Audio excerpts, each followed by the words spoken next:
Editing an array formula requires special steps. If the array formula is in a single cell, like total, select the cell, press F2, edit the formula, such as expanding or contracting the arrays, and then press Ctrl Shift Enter. If the array formula is in multiple cells, it's trickier. Select all of the cells,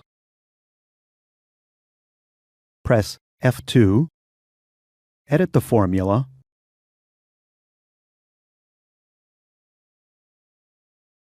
and press Ctrl Shift Enter. Cell F5 displays an error because we contracted the arrays in the formula.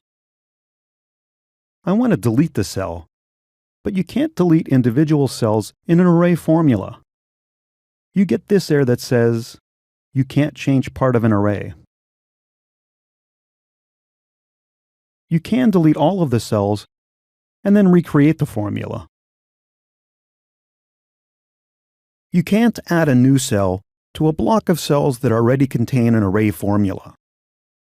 I couldn't add it to G5, for example. You can type the same array formula in the cell, but then you'd need to remember to update both array formulas. We recommend that you delete the original formula and recreate it. You can't move individual cells that are in an array formula. You'll get the same error. You can move all of the cells. Select the cells, right-click them, and click Cut. Right-click where you want to paste them, and click Paste. And the cell references will remain the same.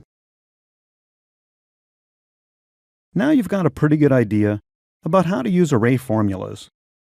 Of course, there's always more to learn, so check out the course summary at the end, and best of all, explore Excel 2013 on your own.